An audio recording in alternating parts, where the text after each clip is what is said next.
जय हिंद साथियों, आज का हमारा डिस्कशन होगा हिंदी के 25वें नंबर के प्रैक्टिस सेट पर। शानदार सेशन होगा, एक से बढ़कर एक प्रश्न मिलेगा आप सभी को। उत्तर प्रदेश पुलिस वाले पेट वाले बच्चे इस वीडियो को देख सकते हैं। ठीक है, चलिए बेटा शुरुआत करते हैं। पहला प्रश्न आपका दिया गया है, हिंदी किस भाषा परिवार के अंतर्गत आती है। तो सबसे पहले तो भाषा को समझो बेटा। मेरे मन में कोई विचार आया कि मैं आपको पढ़ा दूँ, हालांकि मैंने बोला कि कोई विचार आया, मेरे मन में पढ़ाने का विचार आया, तो मैंने क्या किया, अपने मन के भावों को आपके सामने व्यक्त करना शुरू कर दिया। इसके लिए किसी न किसी माध्यम की आवश्यकता पड़ी, और वो माध्यम कौन है बेटा? भाषा है। ठीक है, मतलब मन के आपके भाव हो सकते हैं, विचार हो सकते हैं, इनको मैं आप तक पहुंचाना चाहता हूं। इसके लिए मुझे बेटा एक माध्यम चाहिए, और वो माध्यम का काम कौन करता है? आपकी भाषा करती है।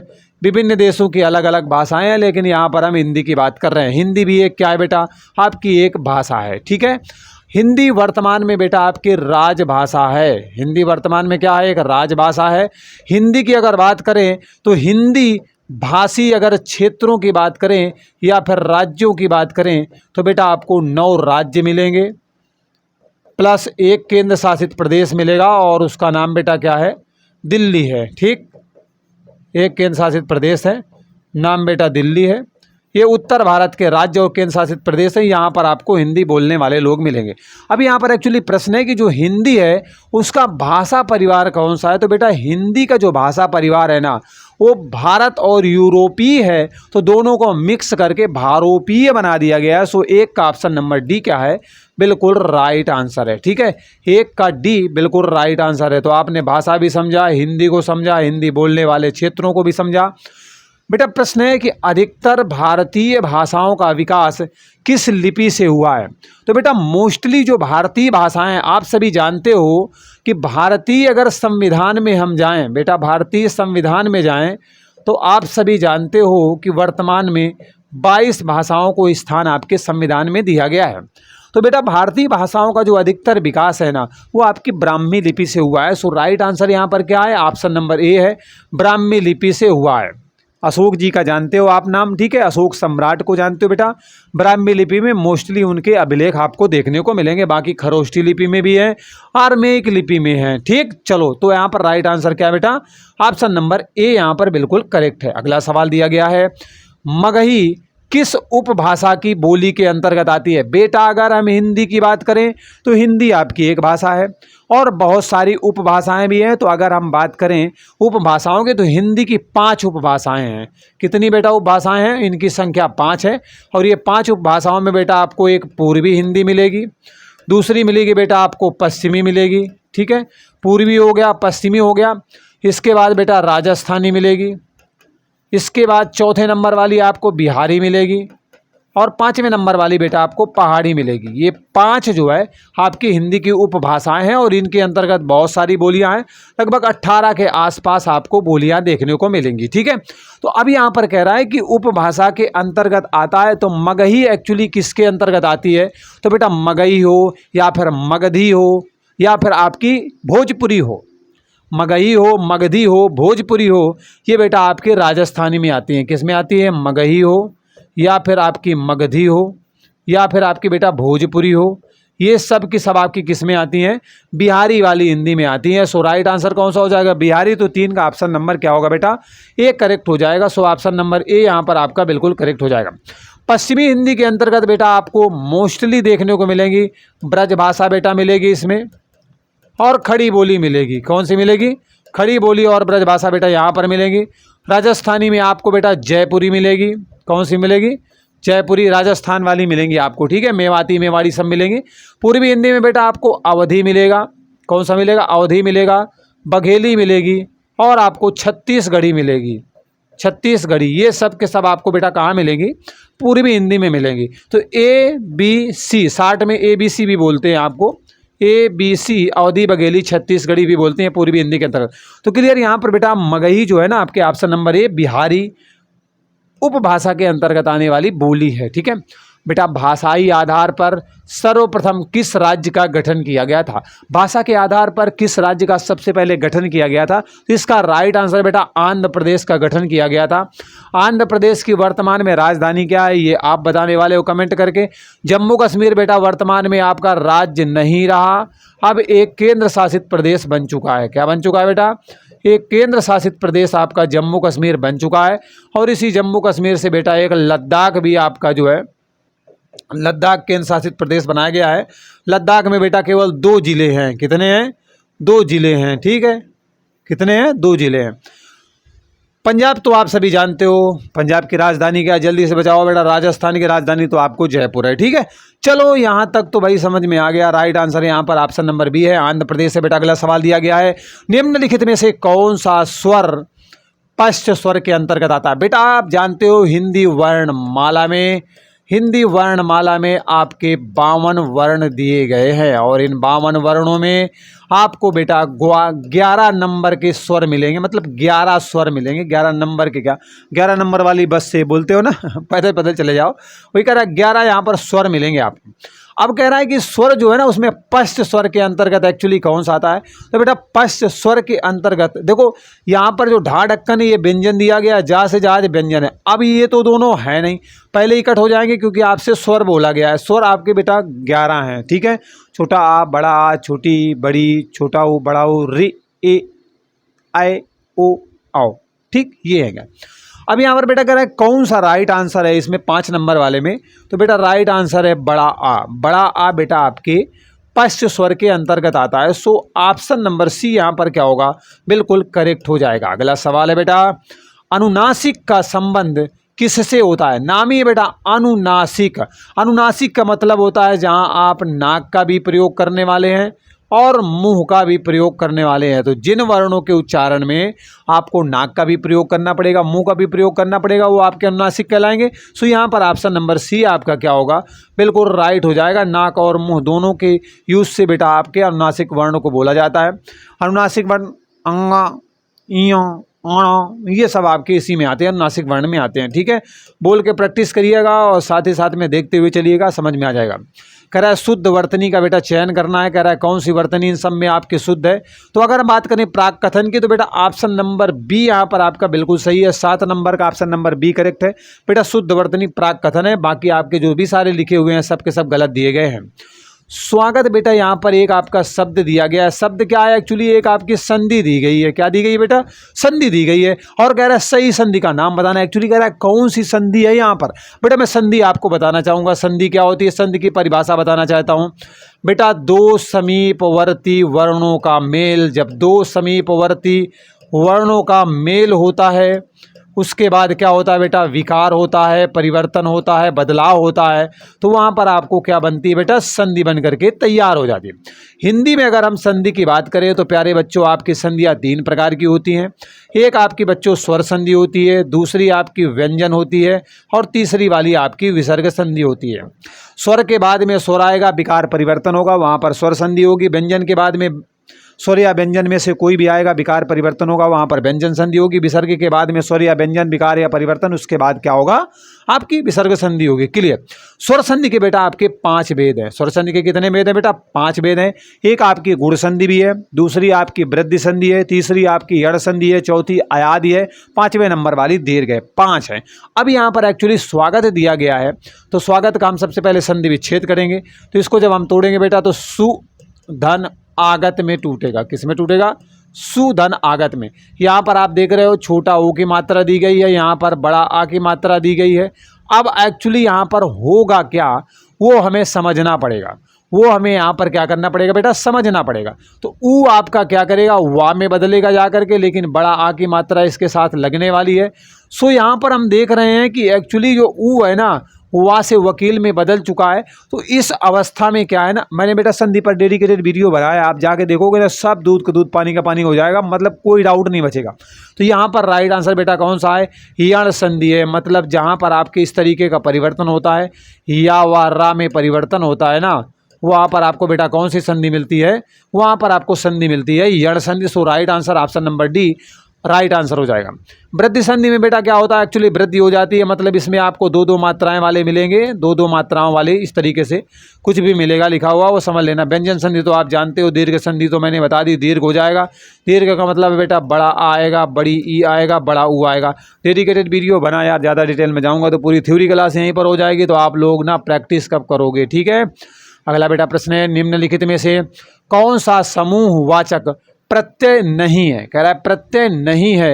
एक चीज़ तो कन्फर्म है बेटा, तीन तो आपके हैं, चौथा वाला नहीं है। जो नहीं है वही आपका सही है। प्रत्यय बेटा क्या होता है, प्रत्यय एक बात ध्यान रखिएगा, प्रत्यय क्या होता है, तो प्रत्यय बेटा कोई शब्द दिया गया है और शब्द के अंत में मैं कुछ जोड़ रहा हूँ, शब्द के बाद में मैं कुछ भी जोड़ रहा हूँ, तो बेटा वो आपका प्रत्यय होता है। मैं शब्द के पहले कुछ भी ऐड करूँगा ना, तो उसे मैं उपसर्ग के नाम से संबोधित करूँगा।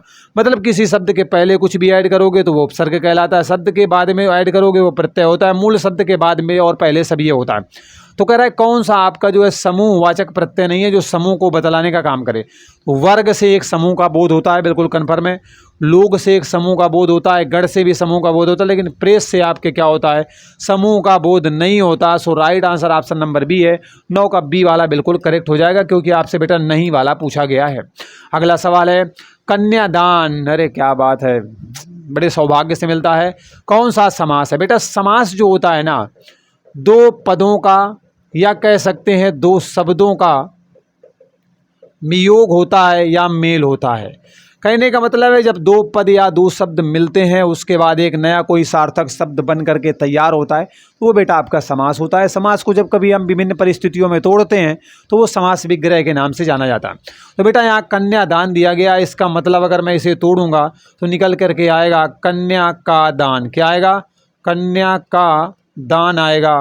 तो यहाँ पर का बेटा जो दिया गया है ना ये एक्चुअली क्या है ना, आपके तत्पुरुष समास में आपको देखने को मिलेगा। किस में मिलेगा बेटा, तत्पुरुष समास में मिलेगा, क्योंकि ये एक्चुअली कारक चिन्ह है आपका, का संबंध जोड़ने का काम कर रहा है। तो कारक चिन्ह ना ये बेटा, ये का की के जो ये सब मिलते हैं ना आपके, ये संबंध जोड़ने का काम करते हैं, तो संबंध तत्पुरुष हो जाएगा। सो तत्पुरुष में यहाँ पर दिया गया, संबंध तो दिया नहीं गया, इसलिए 10 का क्या करोगे, ऑप्शन नंबर सी आप क्या करोगे, बिल्कुल राइट आंसर कर दोगे।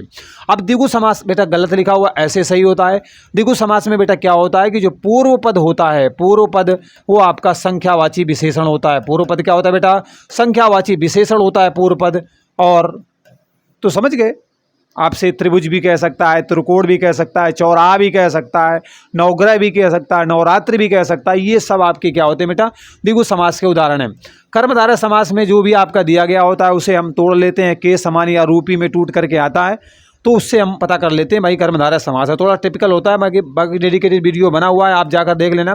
बहुब्रीहि समास में बेटा क्या होता है, दोनों पद अप्रधान होते हैं। ठीक है, दोनों पद अप्रधान होते हैं, और एक्चुअली में होता क्या है, किसी तीसरे पद की प्रधानता होती है। ठीक है, तीसरे पद की बेटा क्या होती है, प्रधानता होती है आपके किसमें, तो आपके बहुब्रीहि समास में। तो क्लियर है यहाँ पर बेटा, ऑप्शन नंबर सी क्या है, बिल्कुल राइट आंसर है। अगले सवाल पर बढ़ते हैं। अगला सवाल दिया गया है, स्वतंत्र सत्ता धारण ना करने वाले शब्द क्या कहलाते हैं। जो स्वतंत्र सत्ता धारण ना करें वो शब्द क्या रूढ़ होते हैं, योग रूढ़ होते हैं, यौगिक होते हैं, या फिर इनमें से कोई नहीं होते। तो बेटा बिल्कुल राइट आंसर है, यौगिक शब्द होते हैं। यौगिक शब्द बेटा स्वतंत्र सत्ता धारण नहीं करते। सो ऑप्शन नंबर सी 11 का क्या होगा, बिल्कुल राइट आंसर हो जाएगा। ठीक है, चलिए अगले सवाल पर चलते हैं बेटा। अगला सवाल दिया गया है, दशानन किस प्रकार के शब्द के अंतर्गत आएगा। बेटा यहाँ पर दशानन को अगर हम तोड़ेंगे तो 10 हैं आनन जिसके। ठीक है, 10 हैं आनन। आनन मीन बेटा क्या होता है, आनन मीन्स होता है सिर, जिसके पास 10-10 सिर हैं।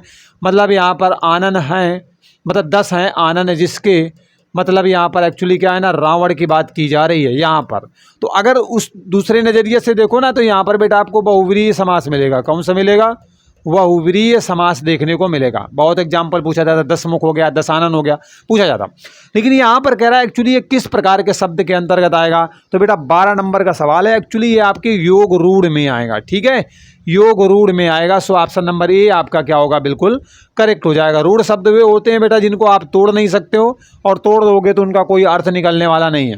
यौगिक शब्द बेटा वो होते हैं जिन्हें आप तोड़ दोगे तो लगभग वही अर्थ निकलेगा, जोड़ दोगे तो भी मिलता जुलता अर्थ निकलेगा। जैसा आपका क्या है, विद्यालय दे दिया गया, विद्या धन आलय, विद्या का घर, तो मिलता जुलता अर्थ है, आपको इस तरीके से मिलेगा। ठीक है, चलो यहाँ तक क्लियर हो गया भाई। अगले सवाल पर बढ़ते हैं। अगला सवाल दिया गया है, व्याकरण की दृष्टि से प्रेम शब्द क्या है। भाई प्रेम दिया गया है, प्रेम के शब्द माने हैं, है ना।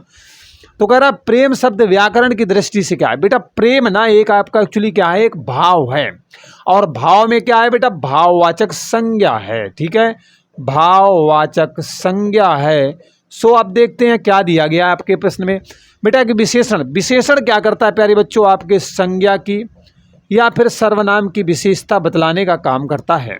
अव्यय बेटा क्या होता है, अव्यय का मतलब होता है जो अविकारी शब्द होते हैं उन्हें बेटा हम अव्यय के नाम से जानते हैं। अव्यय का मतलब होता है आप व्यय नहीं कर सकते, मतलब आप परिवर्तन नहीं कर सकते, और परिवर्तन कर कैसे नहीं सकते, मतलब ना लिंग के अनुसार आप बदलाव कर सकते हो उस शब्द के साथ, न बेटा वचन के अनुसार आप बदलाव कर सकते हो, न कारक के अनुसार बदलाव कर सकते हो, इन सब के अनुसार कुछ नहीं कर सकते हो। बैन होता है सो आपका अव्यय होता है। क्रिया बेटा क्या होता है ना, वाक्य में आपका कर्ता एक्चुअली में क्या कुछ कर धर रहा है, क्या कर धर रहा है, ये सब बताने का काम बेटा क्रिया करती है। भाववाचक संज्ञा में बेटा जो भाव को बताने वाली संज्ञा है, एग्जाम्पल प्रेम है, बुढ़ापा है, ये बेटा क्या है, एक भाव है, सो भाववाचक संज्ञा के अंतर्गत आते हैं। ठीक है, चलिए आगे बढ़ते हैं प्यारे बच्चों। अगला सवाल दिया गया है कि कवि का स्त्रीलिंग बताना है। बेटा लिंग को तो आप समझ रहे हो ना, स्त्री पुरुष का बोध कराने वाले शब्द जो होते हैं लिंग कहलाते हैं। अगर बेटा लिंग ना होते ना तो मेल फीमेल में पहचान मुश्किल हो जाती, तो पता ही नहीं चलता कौन है ना, बड़ी दिक्कत हो जाती। तो कह रहा स्त्री पुरुष का बोध कराने वाले शब्द बेटा आपके लिंग होते हैं। हिंदी में जो लिंग होते हैं बेटा दो प्रकार के होते हैं, एक पुल्लिंग होता है, एक स्त्रीलिंग होता है। ठीक है, चलो तो यहाँ पर जो कवि है ये एक्चुअली क्या है बेटा, पुल्लिंग में दिया गया है, और इसका जब हमें स्त्रीलिंग बनाना पड़ेगा तो इसका राइट आंसर बेटा क्या बनेगा, कव इत्री बनेगा। क्या बनेगा बेटा, कवि इत्री बनेगा। सो आप देख रहे हो 14 नंबर का जो सवाल दिया गया है यहाँ पर ऑप्शन नंबर सी में दिया गया है, तो right answer option number C यहाँ पर हो जाएगा, और ज़्यादा विस्तार की यहाँ पर आवश्यकता नहीं है, आप समझ चुके होंगे। बाकी बेटा लिंग की पहचान के लिए मैंने आपको बहुत अच्छा तरीका बताया है कि आप विशेषण जो भी आपके सामने शब्द दिया गया है उसके पहले विशेषण लगाकर चेक कर लेना, आपको लिंग का पहचान हो जाएगी और बड़ी आसानी से हो जाएगी। मतलब दूध का दूध और पानी का पानी कर दोगे भाई, खीर बना दो तुम।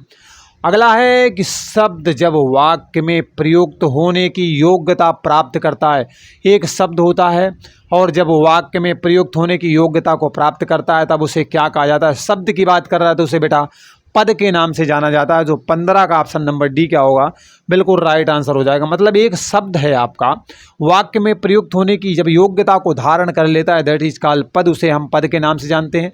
बेटा वाक्य क्या होता है, ये आपके शब्दों का समूह होता है, शब्दों का बेटा सार्थक समूह होता है। शब्दों का जो सार्थक समूह है ना, सार्थक समूह वो क्या होता है प्यारे बच्चों, वो आपका वाक्य होता है। ध्वनि आप वर्ण जानते हो, सूक्ष्मतम इकाई है आपकी।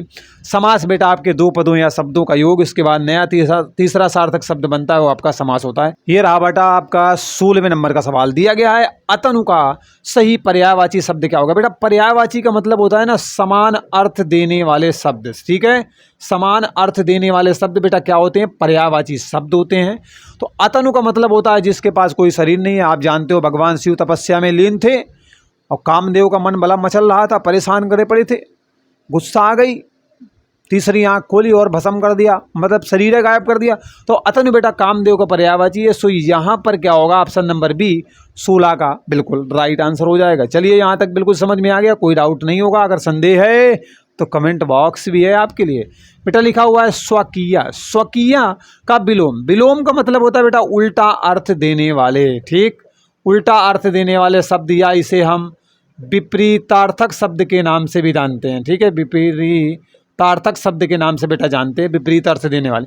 तो स्वकीय का बेटा परकीय होता है, स्वकीय का विलोम क्या होता है, परकीय होता है। 17 का ऑप्शन नंबर ए क्या होगा, बिल्कुल करेक्ट आंसर होगा, बिल्कुल सही आंसर होगा। ठीक है, अगला सवाल है बेटा कि वह सायंकालीन बेला जब पशु जंगल से चर करके लौटते हैं। कह रहा है अरे शाम के समय जब पशु जानवर जंगल से चर करके वापस लौटते हैं, विशेष करके उस अवस्था में बोला गया था जब भगवान श्री कृष्ण ग्वाल बाल के साथ में चराने के लिए गायों को जाया करते थे, और रात जब वापस में शाम टाइम में गायें वापस लौटा करती थी तो उसे गोधूली बेला के नाम से जाना जाता था। तो वही कह रहे हैं यहाँ पर कि शाम के समय जब बेटा पशु जंगल से चर करके वापस लौटते हैं तो उसे अपराह्न वगैरह नहीं बोला जाता है, सायं बेला नहीं बोलना है हमको, सूर्यास्त नहीं बोलना है, हालांकि सब हो रहे होते हैं। ऑप्शन नंबर डी है, उसे बेटा गोधूली कहा जाता है, क्योंकि उस समय क्या होता है जानवर एक्चुअली लौट रहे हैं, एक्चुअली गाय, गो मतलब समझ रहे हो, गो मतलब गाय, और उनके माध्यम से जो भी धूल खूब सारी धूल उड़ा करती थी उसे गोधूल नाम दिया गया।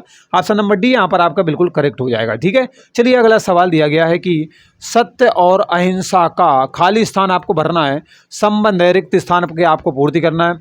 तो सत्य और अहिंसा का एक्चुअली क्या है ना बेटा, घनिष्ठ संबंध है। कैसा संबंध है?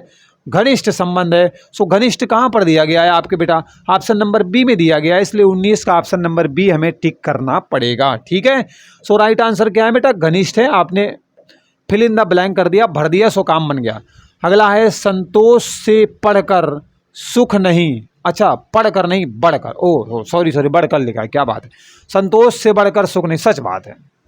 लेकिन एक बात समझो, संतोष करने वाले को तो उतना ही मिलता है ना जितना मेहनत करने वाले छोड़ के चले जाते हैं। अब आप संतोष करे बैठे रहोगे, मिल जाएगी नौकरी, मिल जाएगी, यार सब लेके चले जाएंगे तो बचेगा कहाँ? कुछ नहीं बचेगा भाई। संतोष नहीं करना है, जी जान लगा देनी है, हाँ अपनी मेहनत पे संतोष रखना है और शानदार तरीके से मेहनत करनी है।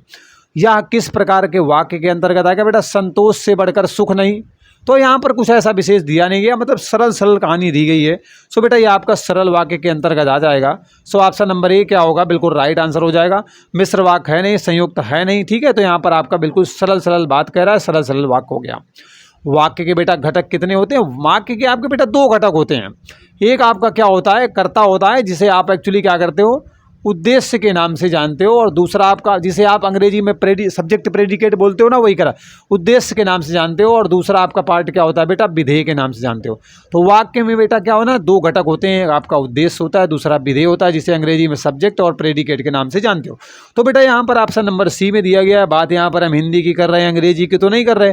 सो ऑप्शन नंबर सी क्या होगा? बिल्कुल करेक्ट आंसर हो जाएगा। ठीक है, चलिए अगला सवाल दिया गया है कि निम्नलिखित में से किस खंड में त्रुटि है? यहाँ पर 4 खंड दिए गए हैं, बोला गया किस खंड में त्रुटि है, किस खंड में कोई ना कोई गलती है। गांधी जी पक्के ईश्वर के भक्त थे, कोई त्रुटि नहीं वाला तो भैया सही है। अब उसमें हम क्या कर सकते हैं? बिल्कुल सही है। भक्त थे, ये भी सही है। अब ये बताओ क्या कह रहा है? गांधी जी भी सही है, लेकिन क्या कह रहा है? गांधी जी पक्के ईश्वर के भक्त। ये कौन सा पक्के ईश्वर? मतलब ईश्वर पक्का कर दिया क्या आपने? ना ना ना भाई, ईश्वर के पक्के वाले भक्त थे, पक्के भक्त के साथ आना चाहिए था ना। सो ये पक्के यहाँ पे न लगेगा, ये पक्के अगर यहाँ पे लगा दो ना, यहाँ पे, तो काम बन जाएगा। मतलब गांधी जी ईश्वर के पक्के भक्त, पक्के कच्चे नहीं, पक्के भक्त थे। सो यहाँ पर राइट आंसर हो जाएगा। तो गलती कहाँ पर हुई? एक्चुअली आपके बेटा बी में हुई है। यहाँ पर पक्के बाद में होने चाहिए, लेकिन वो पहले आ गया। सो ऑप्शन नंबर बी यहाँ पर आपका क्या है? त्रुटि है, क्योंकि पूछा गया है किस खंड में त्रुटि है। सो आपने बता दिया कि भाई इस खंड में त्रुटि यहाँ पर दी गई है। भगीरथ प्रयत्न, मतलब कह रहा भगीरथ प्रयत्न, अरे आप जानते नहीं हो, गंगा को भगवान शिव की जटाओं से पृथ्वी पर लेकर के कौन आए थे? भगीरथ लेके आए थे। तो वही कह रहा भगीरथ प्रयत्न का मतलब साधारण प्रयत्न, ना ना ना ना भैया, साधारण कहाँ होगा? लगातार प्रयत्न करते रहना, ये भी नहीं है, असाधारण प्रयत्न करना पड़ेगा। आज के समय में नौकरी लेने के लिए जी जान से जो है कोशिश करनी पड़ेगी, क्योंकि कोशिश करने वालों की हार नहीं होती, और जो हार गया उसकी बेटा कुछ भी पार नहीं होती। नौका की तो बात छोड़ो। ठीक है, सो यहाँ पर ऑप्शन नंबर सी बिल्कुल होगा, असाधारण प्रयत्न करना पड़ेगा, क्योंकि असंभव था लेकिन फिर भी ले आए। So right answer option number C है 23 नंबर के प्रश्न में। ठीक है, चलिए अगले सवाल पर चलते हैं बेटा। अगला सवाल दिया गया है कि 3 दिन मेहमान, चौथे दिन हैवान। अरे बड़ा खतरनाक बात हो गई भाई। 3 दिन मेहमान, 3 दिन तो खूब तुम्हारा स्वागत सत्कार होगा, मतलब कुछ दिन स्वागत सत्कार होगा। उसके बाद बेटा खिलाने पिलाने वाला ना, जिसके घर में डेरा डाल के बैठ गया, कुंडली मार के बैठ गया, वो बेटा हैवान बन जाएगा, मारने पे उतारू हो जाएगा। बोले पागल कर दिया, रोज नई फरमाइश दे देते हो, ये बनाओ ये बनाओ, ये मेरा दिमाग खराब हो गया मेरा, है वेटर बना के रख दिया। वही करा, 3 दिन मेहमान, चौथे दिन हैवान। लोकोक्ति है, लोकोक्ति बेटा अपने आप में पूर्ण वाक्य होती है। ठीक है, लोकोक्ति अपने आप में बच्चों क्या होती है? एक पूर्ण वाक्य होती है। हैवान बना के रख देगा अपने आप को आदमी, क्या करेगा? मतलब कह रहा है ससुराल में दामाद को अधिक दिन नहीं रहना चाहिए। हाँ, ससुराल में हालांकि दामाद की सेवा बहुत होती है। मेहमान भी कभी कभी शैतान बन जाता है। अब वो तो भैया क्या बताएं। फिलहाल इसमें लोकोक्ति के हिसाब से नहीं, अतिथि का कभी अनादर नहीं करना चाहिए। अरे यार जब ढेरा डाल के पूरा यहीं लेट गया तो मतलब समझ रहे हो ना, आतिथ्य थोड़े दिन का ही अच्छा होता है, ये बात सही है। इसलिए भैया कहीं जाना ना घूमने घामने तो 2 दिन 3 दिन मैक्सिमम, इससे ज़्यादा डेरा मत डालना, कोशिश करना शाम तक भाग आना। नहीं तो बेटा पता है क्या होगा, मेहमान नवाजी तो बाद में होगी, सामने वाला हैवान बन गया, तुम्हारी सब कुछ हो जाएगी। तो यहाँ पर ऑप्शन नंबर डी सही है, बाकी तुम मैनेज कर लेना अपने हिसाब से, ठीक है। शब्द का अर्थ बोध कराने वाली शक्ति क्या होती है बेटा? शब्द का ना अर्थ बोध कराने वाली शक्ति क्या होती है? शब्द शक्ति होती है। देखो ध्यान समझो, शब्द का अर्थ बोध कराने वाली शक्ति बेटा क्या होती है? शब्द शक्ति होती है। शब्द शक्ति बेटा आपको 3 प्रकार की देखने को मिलेगी। एक आपकी क्या होता है? अभिधा होती है, ठीक है, अभिधा रूप होता है। दूसरा आपका व्यंजना होता है, और तीसरा वाला बेटा आपका कौन सा होता है? लक्षणा होता है। ये शब्द शक्ति के अंतर्गत ही आते हैं। सो यहाँ पर मैंने आपको क्लियर कर दिया। छंद बेटा आप सभी जानते हो कहाँ यति करना है, और विशेष करके आपके जो 8 गण होते हैं उनका ही जो है समाहार होता है। समूह कहीं ना कहीं घूम फिर के चलता रहता है छंदों में। अगड़ मगड़ जगड़ तगड़ रगड़ है ना, इसलिए जमाता या राजभान सलगा मैंने बताया था आप सभी को। रस छंद पर डेडिकेटेड वीडियो है। रस बेटा क्या है? किसी काव्य को आपने पढ़ा है और उसके बाद किसी नाटक को देखा या कुछ भी आपने देखा है, आनंद की अनुभूति हो गई, हृदय विभोर हो गया, हृदय घायल हो गया, इमोशनल ब्लैकमेल हो गया, कुछ भी दशाएं आती, ब्लैक मेल मोल नहीं, ठीक है। तो वहाँ पर बेटा क्या होता है? रस होता है, ठीक। अलंकार बेटा क्या होता है? काव्य के आभूषण होते हैं, मतलब काव्य की शोभा बढ़ाने वाले जो भी शब्द हों, अर्थ हों, वो आपके क्या कहलाते हैं? अलंकार कहलाते हैं। आभूषण होते हैं, काव्य के आभूषण होते हैं, मतलब जिस तरीके से किसी महिला को आभूषण पहनाकर आप सुंदर बना देते हो, उसी तरीके से अलंकार का प्रयोग करके काव्य को आप सुंदर बना देते हो, ठीक है। सर्वश्रेष्ठ रस किसे माना रहे हैं भैया? सर्वश्रेष्ठ रस तो वही है जिसके लोग दीवाने हैं। श्रृंगार रस है। श्रृंगार बेटा ऐसे नहीं लिखा जाता, ये गलत लिखा हुआ है। श्रृंगार आपका प्यारे बच्चों इस तरीके से लिखा जाता है, ध्यान रखिएगा, श्रृंगार रस, ठीक है। श्रृंगार रस बेटा रसों का राजा भी कहलाता है, सर्वश्रेष्ठ रस के नाम से भी जाना जाता है। श्रृंगार रस का बेटा स्थायी भाव क्या होता है? रति होता है। अब यहाँ पर अगर हम बात करें वीर रस की, वीर रस का बेटा स्थायी भाव क्या होता है? उत्साह होता है, मतलब वीर तुम बढ़े चलो, धीर तुम बढ़े चलो, सामने पहाड़ है, सिंह की दहाड़ है, वही वाला। आगे कह रहा है करुण रस में बेटा क्या होता है? शोक की अवस्था होती है। और मोस्टली क्या होता है? करुण रस का स्थायी भाव शोक होता है। मोस्टली क्या होता है? जब कोई व्यक्ति अपना करीबी होता है और वो अपने से दूर हो जाता है सदा सदा के लिए, तो आप समझ रहे होगे, तो वहाँ पर बेटा शोक की अवस्था होती है, करुण रस। रौद्र रस, कामदेव छकाए पड़े थे भगवान शिव को, उसके बाद क्या आया? रौद्र आ गया, मतलब क्रोध आ गया। और क्रोध आ गया तो आपने रिजल्ट तो देखा ही क्या था, कामदेव का क्या हुआ, ठीक। तो यहाँ पर क्रोध होता है, इसका स्थायी भाव क्लियर हो गया होगा। चलिए अगले सवाल पर चलते हैं। अगला प्रश्न है, प्रिय पति वह मेरा प्राण प्यारा कहाँ है? दुख जल निधि डूबी का सहारा कहाँ है? इन पंक्तियों में कौन सा रस है? अब एक बात बताओ, यहाँ पर बड़े दुख की अवस्थाओं का वर्णन किया गया है, बड़ा जो है चिर विरह की स्थिति की बात की गई है, कोई व्यक्ति यहाँ पर गुजर गया, वैसी अवस्थाओं का वर्णन है। सो यहाँ पर बेटा पंक्तियों में आपको करुण रस देखने को मिलेगा। इसके बारे में मैं ऑलरेडी बता चुका हूँ, इसलिए यहाँ पर समय गंवाएंगे नहीं। शांत रस का बेटा निर्बोध होता है, बिल्कुल शांत शांत का मामला, पता नहीं चलता एक्चुअली हो क्या रहा है, ठीक है। वीर रस में उत्साह, रौद्र में क्रोध, ये तो सब आप देख चुके हो, अभी अभी तत्काल प्रभाव से मैंने इससे पहले बताया आप सभी को, ठीक है। छंद का सर्वप्रथम उल्लेख कहाँ पर मिलता है? छंद का बेटा सबसे पहले आपको ना उल्लेख कहाँ पे मिलेगा बेटा? ऋग्वेद में मिलेगा। कहाँ पर मिलेगा? ऋग्वेद में मिलेगा। आप सभी जानते हो बेटा कि जो वेद है ना, इनकी संख्या कितनी है? 4 है। एक आपका कौन कौन से 4 हैं? एक बेटा आपका ऋग्वेद है, एक आपका ऋग्वेद है, दूसरा आपका क्या है? सामवेद है, तीसरा बेटा क्या है? अच्छा यजुर ले लो पहले, यजुर्वेद है। चौथे नंबर वाला क्या है बेटा? अथर्ववेद है, ठीक है, अथर्ववेद है। 4 वेद हैं। तो ऋग्वेद में बेटा सबसे पहले आपके छंद का सर्वप्रथम उल्लेख मिलता है। So right answer option number A ही हमें टिक करना पड़ेगा। 28 का ए वाला आपका बेटा बिल्कुल करेक्ट हो जाएगा, ठीक है। चलिए अगले सवाल पर चलते हैं। अगला सवाल दिया गया है, दोहे को आपने मिला दिया। दोहा में बेटा क्या होता है ना, 13 और 11 मात्राओं का खेल चलता है। तो बेटा दोहे और रोले को आपने मिलाया, मतलब दोहे के जो बेटा 4 चरण होते हैं वो आपने ले लिए, और इसके बाद रोला के 2 चरण आपने ले लिए, सबको मिक्स कर दिया, तो 4 2 बेटा 6 चरण बन गए। और 6 चरण बेटा आपके होते हैं कुंडलिया में होते हैं। एक बात समझ लेना, कुंडलिया बेटा जिस शब्द से शुरू होती है, जिस शब्द से शुरुआत होती है उसी से समापन भी होता है। सो राइट आंसर क्या होगा? ऑप्शन नंबर बी होगा। कुंडलिया इज द राइट आंसर। 29 का ऑप्शन नंबर बी बेटा बिल्कुल करेक्ट हो जाएगा। ठीक है, अगला सवाल दिया गया है कि जहाँ पर बिना कारण के कार्य का होना पाया जाता है, मतलब बिनु पग चलें सुने बिनु काना, पैर है नहीं फिर भी चल रहे हैं, समझ रहे हो? कान है नहीं फिर भी सब कुछ सुन रहे हैं, और कर विधि कर्म करें विधि नाना, समथिंग समथिंग कुछ ऐसा ही है। तो वहाँ पर बेटा क्या है ना कि बिना कारण के सब काम हो रहे हैं, पैर नहीं है लेकिन चल रहे हैं, कान नहीं है लेकिन सुन रहे हैं, मतलब कारण है नहीं फिर भी काम हो रहा है। तो वहाँ पर बेटा अलंकार जो होता है ना वो विभावना अलंकार होता है, जो एग्जाम्पल मैंने दिया है यहाँ पर भी आपका विभावना अलंकार है। सो ऑप्शन नंबर बी बेटा यहाँ पर बिल्कुल राइट आंसर हो जाएगा। अलंकार आप सभी जानते हैं, मैं बता भी चुका हूँ कि काव्य की सुंदरता बढ़ाने वाले जो तत्व होते हैं, मतलब आपके शब्द के माध्यम से हो सकता है, अर्थ के माध्यम से हो सकता है, शब्द अर्थ दोनों के माध्यम से हो सकता है, सो वो आपके अलंकार होते हैं। तो बेटा क्लियर हो गया होगा। अब एक्चुअली प्रश्न तो भैया 30 समाप्त हो चुके हैं, लेकिन अभी स्कोर कार्ड आपका नहीं आया है, इसलिए देरी ना करें, क्योंकि जो देर कर देंगे वो बेटा देर से ही सफलता प्राप्त करेंगे और नुकसान में बहुत ज़्यादा रहेंगे। तो बंदे की मेहनत कैसी लगी इस पर भी देर नहीं लगाना है, लाइक कर देना है और राय ज़रूर देना है यार। राय नहीं देते हो, कमेंट करने में इतनी कंजूसी, मतलब दिल को कचोट देता है, मतलब कि बंदा क्या है तुम्हारे लिए कुछ कर नहीं रहा, मेहनत नहीं कर रहा, क्या आपको समझा नहीं पा रहा। तो कमेंट करके आप अपनी राय ज़रूर दीजिए, मतलब मोटिवेशन मिलता है ना, जान फूक जाती है समझ लेना। फिर इसके बाद समझ रहे हो हाउ इज द जो। चलिए मिलते हैं अगले वीडियो में, बाय बाय, टेक केयर।